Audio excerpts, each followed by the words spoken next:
Learn the most advanced recruiting techniques. Land the most desirable talent. Launch your company towards massive success. This is the Higher Power Radio Show with Rick Girard. All right, marketing and hiring are far too often failure points for companies because they're started too late. The right time to start marketing is before you launch your product, just as the right time to hire is before you feel the pain of needing the work to be done. It's never too soon to proactively start marketing or your hiring process. The key to not failing is having the structure in place before you feel the pain. I'm Rick Girard, and welcome to the Higher Power Radio Show. We help entrepreneurs and business leaders solve difficult hiring challenges by identifying a specific problem and providing proven solutions to enable your company to win the right hire.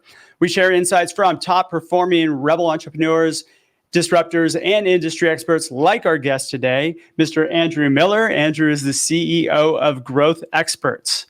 Andrew is a startup marketer who's been traveling the world with early stage companies. After driving growth for 3 multi-million-dollar startup exits, including a 500 startups project in San Francisco, he founded Growth Experts.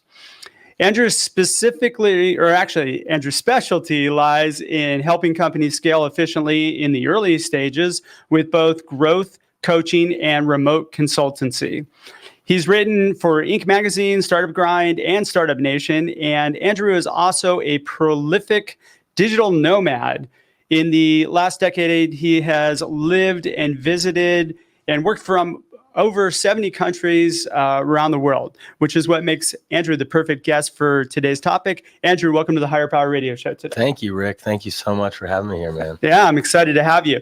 So we're going to be discussing the right time to start marketing efforts and then how to kick off your marketing for both product and people. So we're going to kind of do a dual thing where we're talking a little bit about hiring as well. Awesome. Sound like a plan? Sounds like a plan. All right, so let's get into your expertise first. When should a company start marketing? Yesterday. No, I think that I really believe the stat about 90% of startups fail because they don't prioritize marketing at the right time, either too late, which is mostly the case, or too soon. And, I see that over and over again. I've been doing this for about 15 years. And the most common problem is, we're heads down working on the product. We're not going to worry about marketing until we get that product market fit. Then we're ready to scale. But you've created a much more difficult uphill battle for yourself by not starting that foundational stuff early. So that is the biggest problem, I think, is that people don't realize even before your project is live and you're ready to go out and create a ton of value, you should already have landing pages, coming soon, give people the ability to sign up, give you their email address for updates, have social media going. Some form of marketing should be started right away.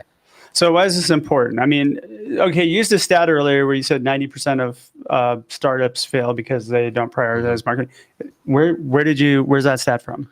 Good question. It's a very reputable resource. No, I think it was a Forbes article or some study from something there. That's interesting. I can't remember but it's a really well-known stat that, something around 90% of startups fail because they don't prioritize marketing and, they rely wholly on their product at the first iteration, making a massive impact and doing the marketing for them. And the reality of this is that's not what happens. And the most successful startups, they get just a minimally viable product out there.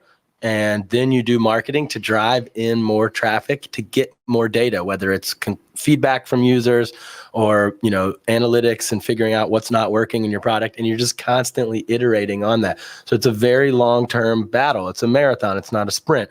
So you start that marathon slower and earlier, in front of the pack, hence doing the marketing early, and it makes it easier to finish as opposed to starting late and having to full sprint all the way there. Yeah, that makes a lot of sense. I'm a big proponent of planning and starting things before you need to have them done, right? So when you're talking about the marketing, and I think just in a startup, the nature of a startup is you want to get the product done, and then the next thing you know, oh shit, now we need to market. And so now you've got this kind of reactory kind of environment where and I can't imagine that is going to contribute to the company's success. Right. No, it becomes a oh shit moment and we've got a million things to do. And what I'm saying is during that product development phase, you could be working on SEO. If you're an app, you could be working on app store optimization. You could be building a content funnel. You could be doing PR around the launch that's coming up. You could be putting together a bartering and event launch. All of these things you could be doing beforehand. And they just make that battle so much easier. And if nothing else, you've done social media and you've had a landing page. Let's say you've got 500 email addresses and 1,000 followers on social media. The day you launch, it's not crickets. You've got something going. Yeah. And I think this is important for startups, particularly because this really shows your investors that they give you the confidence, you're giving them the confidence that you're doing shit together. Yeah, exactly. Right. So why else would this be important as an entrepreneur? Why do I need to tackle marketing earlier on?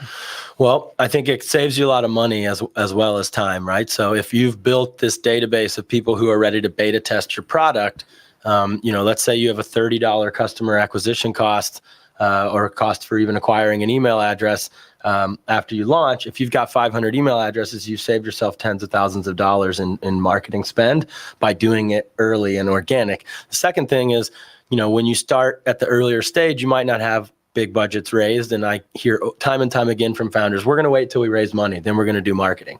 But I hear that with hiring too. Yeah. And as you know, it makes it twice as hard if you don't have any data previously on what channels work, what call to action work, what landing pages work. So even testing organic stuff like social media, PR, podcast marketing, whatever it is, you start to get really good at the pitch, at your value prop. You start to see what resonates with people, what type of content is engaging, and it makes your paid advertising that much more efficient when you do have budgets. So all across the board, it just makes life easier if you start doing something now. Now, there's someone out there listening right now that's telling me, well, our project is stealth and we don't want to do any pre-launch marketing. Bullshit. There's no such thing as a good idea. There's only execution. Good or bad is irrelevant. And if you think you have the most amazing, groundbreaking startup and you don't want people to find out about it, well, they're eventually going to find out about it when you launch it. So just start talking about it. Get out there, get your first mover advantage, have a countdown on the website, say it's coming soon. Stop being scared of doing the marketing because eventually you're going to be out there. And, if people want to copy you, they'll copy you no matter what. The point of this whole thing is, though, you want people to know about you. Right. Even if you're stealth, look, you're developing a product, you still want people to know about your company because that leads directly to your hiring. Right. If people have heard of your company, it's going to at least open the door for a conversation. Totally. And that's really the most important piece because you're going to need the right people in order for your company to be successful. That's it. Right? Totally. All right. So you're listening to the Higher Power Radio Show. I'm your host, Rick Girard. And for our podcast listeners, we're going to take a quick educational moment from our sponsors. Hey, check out stridesearch.com. There you'll find additional resources to help you land great hires. Today, our guest is Andrew Miller. He is the CEO of Growth Experts, and we're talking about when to start marketing. So we just talked a little bit about why this is important. Now we're going to talk about when you should start marketing. So let's give everybody a plan of what they need to do in order for them to create a presence, right? Yeah. So where do I start? I'm an entrepreneur. At what? Can we lay this out in a time frame measure too? Totally. So there's different types of marketing, right? There's your growth and acquisition, and that is the main thing that people focus on when they think about marketing, and that's why they put it off so long. Is they're like, we're not ready to really scale this baby up.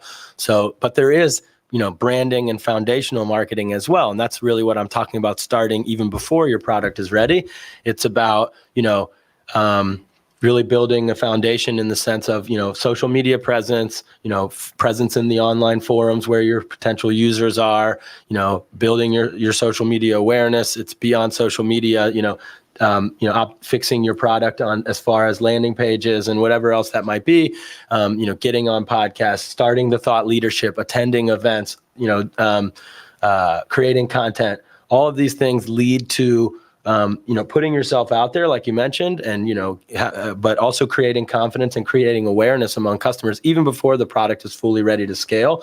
So I think that's really step one. And that's no matter what phase you're at, even if you're at idea stage, It could be stealthstartup.com, and it's a landing page talking about the problem you're about to solve later on, and having an email form, sign up, and then you're just driving traffic to that site. You're creating content about the problem that you're going to be solving. You're scheduling content on social media, getting people excited, doing a free webinar, all of these things, driving interest before your thing is really ready to scale, because like I mentioned earlier, you're really trying to figure out what channels are people responding to most, where are the pockets of my target demographic, what are they responding to, what is the value prop that they're most excited by, so that when you get to phase 2, which is really the launch marketing, so now we've got our product market fit, we've figured out that people really like this thing, and we're ready to scale it up, then you're going gangbusters on the marketing, because you've already figured out, oh, Twitter is the best channel for me, so we're going to layer over that with whatever budget we have and scale that up. Video is the content piece that they respond to most, so we're going to put those 2 pieces of learning in and actually make a really successful hyper growth campaign there. Okay. So let me back up a little bit. Yeah. So that you're doing your online presence first. That's your marketing foundation. Yeah. At what point in the timeline of the company do I do this? So should I start this as we're doing product development? Absolutely. Should I do it as I'm 50% through the product launch? Like at what point? Yeah, I tell companies that are interested in working with our agency that at least 30 days before you're going to launch. So the longer you have before the launch, the better. So there's no reason not to start now. That's what I'm trying to say. No matter, even if you think you're in stealth mode, you don't want people to know about it, start something now, making sure that the domains are available, the social media handles are available is the first thing you can do right after you're on the show. Like whether you're even at idea stage, you can go to namingforce.com is a great tool. It's like 99 designs for naming the business. You get a crowdsourced name for your business. Usually they have that though in place. I mean, at least that's the first thing that you do when you start up a company. Obviously, you'd be surprised. Really, you'd be surprised. So? If you're a tech-focused founder, you're just working on building your algorithm or whatever software that you're going to be working on before you see if there's a real business opportunity there. But coming up with the name, starting to doing your social media, making sure your analytics are there, developing the suite of KPIs that you want to be tracking. What are the metrics for growth that for your business? Developing all those, printing them out on the wall, becoming obsessed with those numbers. All of that goes into the foundational aspect of your marketing, so that when you are ready to launch, and by the way, product development always takes longer than you think. So, even if you think you're a month away, start the marketing, because you're going to be further away than you think. And all that time you're building an email list of people who are potential investors, you're building an email list of beta testers, and you're keeping those people in the loop, and it just makes them so much more interested, and makes you so much more, it makes their awareness of your business so much more. Okay. So this online presence that you need at the minimum is you need to create your landing pages, your website, social media, and then analytics. Yeah. And what are the analytics that people should be looking for? Yeah, and it really depends what type of business it is. But if you're a mobile first business, it's installs, it's install to reg, which means the percentage of people that download the app to register should be at least 75%. If it's very low, then something is wrong with the user experience on that funnel right there. But if you're a website, if you're a SaaS company or B2B, it's conversion rate. The conversions you're probably looking at are someone filling out a contact form, or booking a free call, or booking an intro, or signing up to create a free account. And then, if you're a B2B business beyond that, it's, are they spending money with you? Or, if you're an e-commerce business, it's obviously average cost per sale, customer lifetime value, retention goes a little bit further than that, but those are just some of the metrics. But if you're listening to this and you're much further along and you've already got your website and everything's ready, and you've just put off marketing because it's totally foreign to you, then I still think you start with these no budget growth hacking organic strategies. Marketing. Yeah. I mean, all right. So let's talk a little bit about organic marketing. What is organic marketing for everything else but paid ads? Is basically your organic. So, something that works really well for clients that we work with is PR. If you've raised money, that's a news story. If you haven't raised money and you think that's the only thing that's a good PR story, you're wrong there. How is your product helping the world? How are you solving this problem? If your product or project is not solving a big problem, or not working to make the world a better place, you might be working on the wrong thing in the first place. But we figure out how to leverage clients' what they have, their stories, to be valuable for the press and to their target demographic. So if you have a big data company and you've categorized 1 billion data points in the travel industry, we go to the travel press and we start telling that story. And I think that is a much more efficient way to start driving interest than running to paid ads. And that is the number one mistake I personally see with early stage companies. As a founder tells me, oh, Andrew, we've got $2,500. We're just going to throw it to Facebook and see what happens. If you're doing the ads yourself and you have even a couple years of experience or less, you're going to be pissing away most of that money. You're not going to get the learning you want. You're going to drive really quick traffic to the site, get no major data. I mean, you will see how your site works and performs, but it's much more valuable, I think, to grow organically through, email outreach, online giveaways, scaling your social media. I use a term called off-page social media marketing, which I mean actually engaging and following hashtags and keywords where your target demographic are, and engaging with people that are self-qualifying to be a potential customer. So if you're Rick, you're following startup founders complaining about how they need to hire, and you're reaching out and you're discussing with them, and you're not even really selling hardcore, you're just trying to help and create value, but you're bringing in people organically to your product, rather than spending money on advertising at the early stage to just find out that they don't like what. So it's the best way to create content that you can share with people that's free content, basically putting out there your expertise? I think the best way to start your organic marketing is start a few things. So it really depends on what your target demographic is, what your conversion is, what your price point of your. Most startup founders don't know that. They have an idea, they know that there's a market, but they don't understand any of this information. I think if you're a startup founder and you don't know who you're creating this product for, then that's step one. You need to flesh out those user personas. And I've definitely worked with projects where we're like, we're launching this MVP to see which spaghetti sticks on the wall first. Like, we don't know exactly who it's going to be most beneficial for. So, you might test a few different marketing channels to a few different target demographics to really see who's the value we're creating for. But, there are definitely a couple go-to strategies always. So obviously, like I said, I think one is PR, and if you don't have a massive worldwide incredible news story yet, you can still focus on doing public relations to getting you on podcasts, or smaller potential bloggers, YouTubers, not saying you have to go really for Forbes and TechCrunch and all these really big opportunities right away, although there's no reason you shouldn't also pitch to those outlets. You never know what you can be included in. But so I think that's one of the biggest things is with thought leadership. Can I add something to that? Because something that I've learned from this podcast is that if you're looking to get into podcasts, or you're looking to get content out, you have to share it too. You can't just put it out once. Yeah.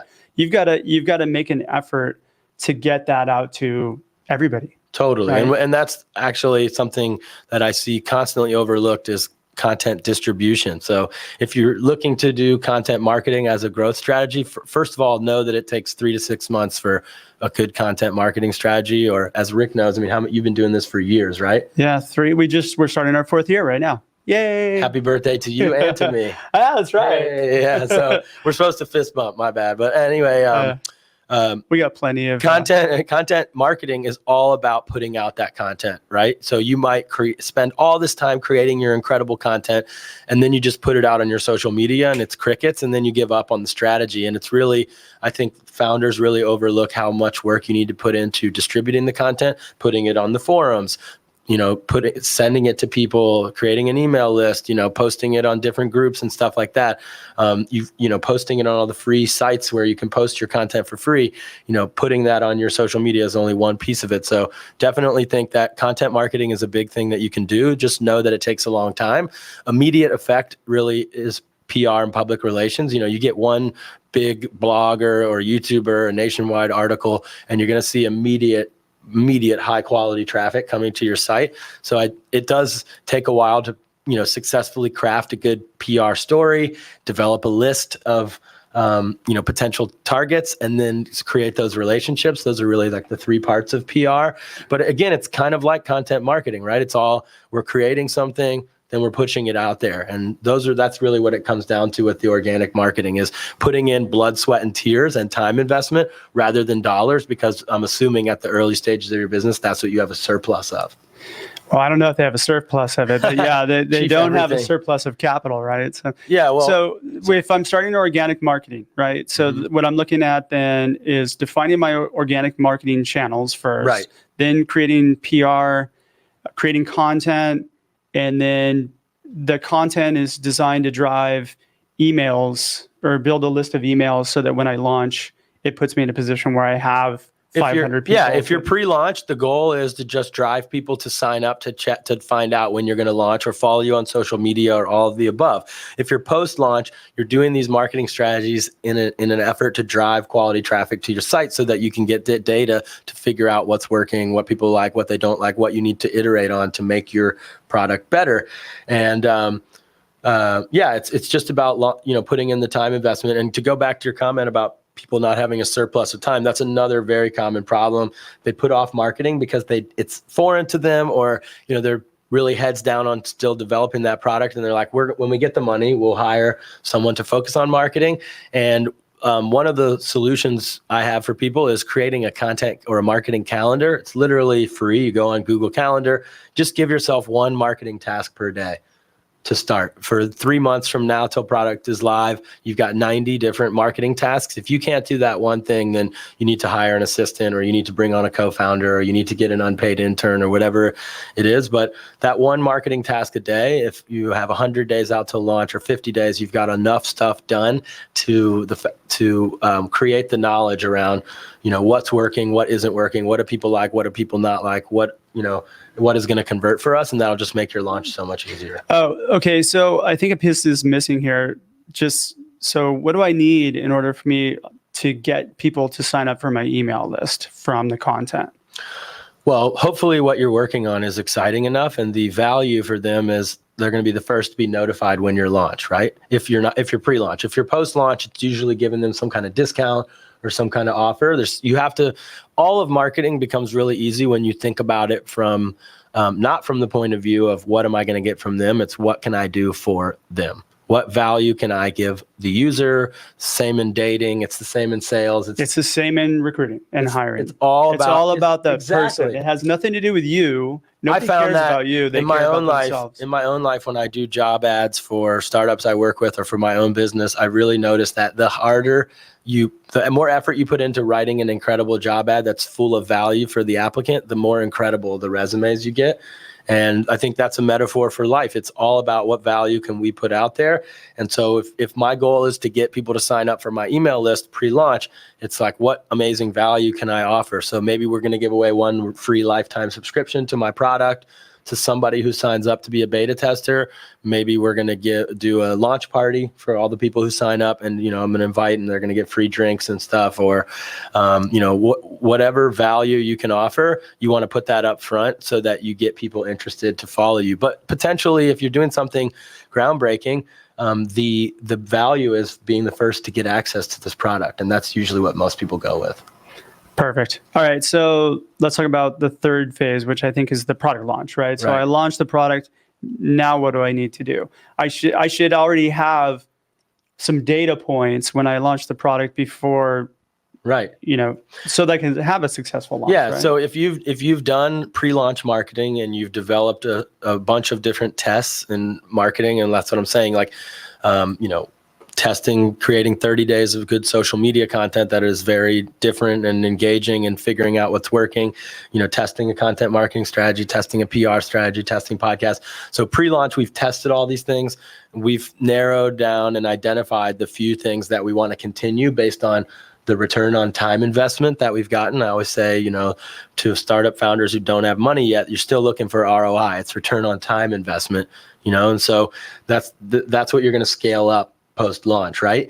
Now, if things have changed pre-launch to post-launch and you've got budget, you're obviously going to start doing some paid testing, and that's what you're going to wait to do until you're launched. If you're listening to this and you're pre-launch and you're spending money to drive people to your pre-launch site to get their email address, it's a waste. Don't do that. Save all that money, put that money into product development, or just save it till after you're live, because, depending on your business, they want immediate gratification. They're searching for you to sign up and find your business so that they can get something from you quickly. And if you're not going to be live for a while. It's most likely not going to be valuable for them anymore, depending on what your industry Or and invest that money into your people. Yeah, invest it into people, Yeah. hire early, Yeah. but you're going to have a really big churn from that email list unless you're really actively doing a good job of keeping in touch with them during product development, which is a whole nother different ballgame. But so you're launching with whatever resources you have. Let's just assume for the sake of this conversation that you've got very small testing budgets. I would start testing your paid advertising with your launch. So injecting the knowledge that you've gained through doing that organic marketing for the last few months on what wording works, what call to actions work, what landing pages work, what value props work,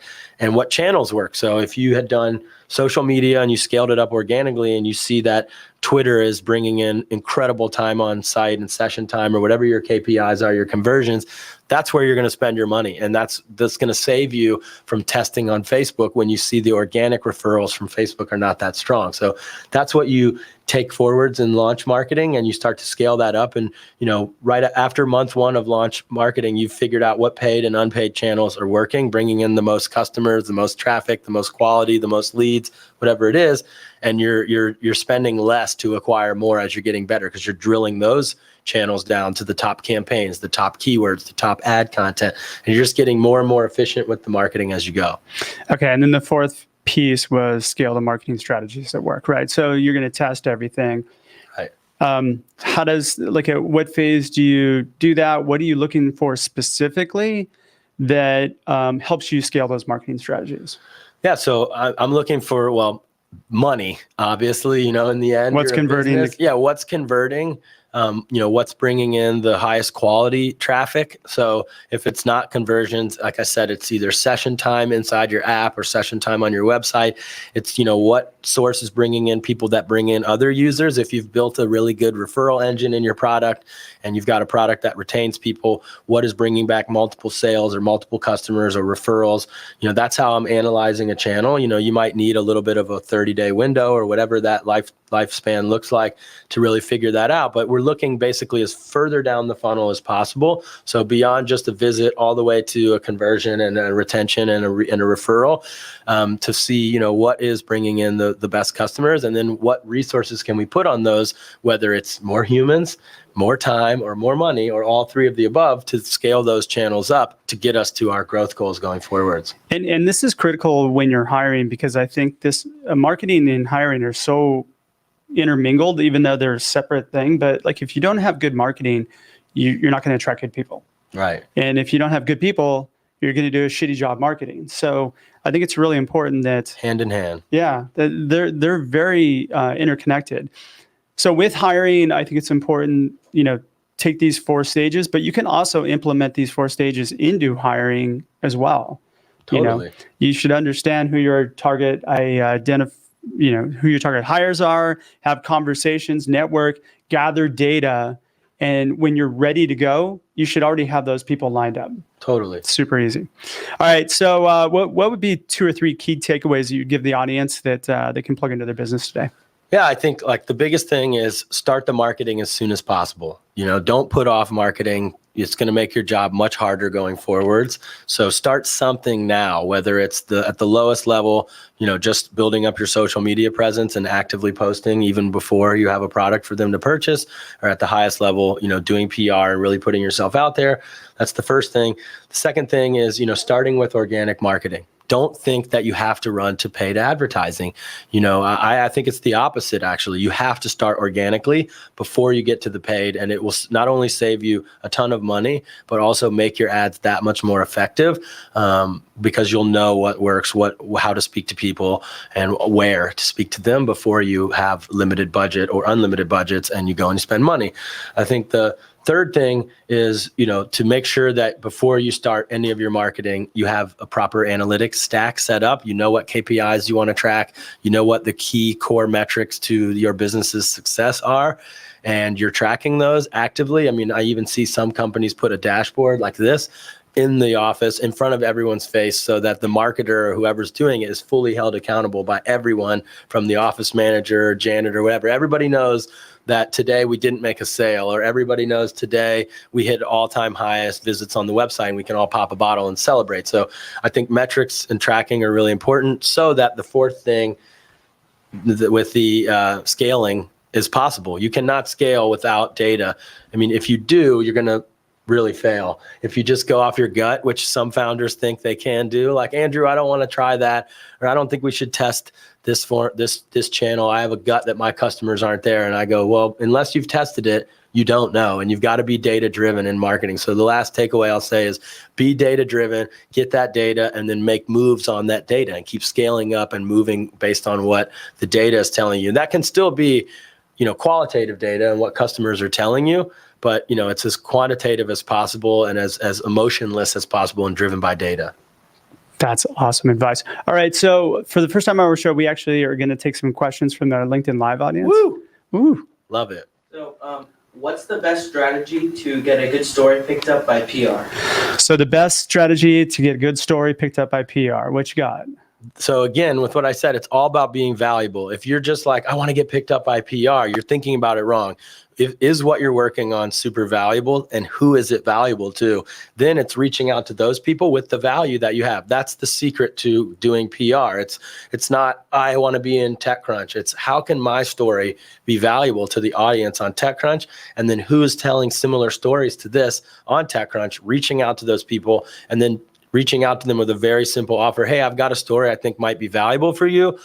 Can I send it over, or can I make an intro? And then, make an intro to the CEO. Don't reach out as the CEO yourself, because the value is the intro that you're offering them. So I think one is putting together all the ways that you can create value, figuring out who you create value for, and then reaching out to them at scale.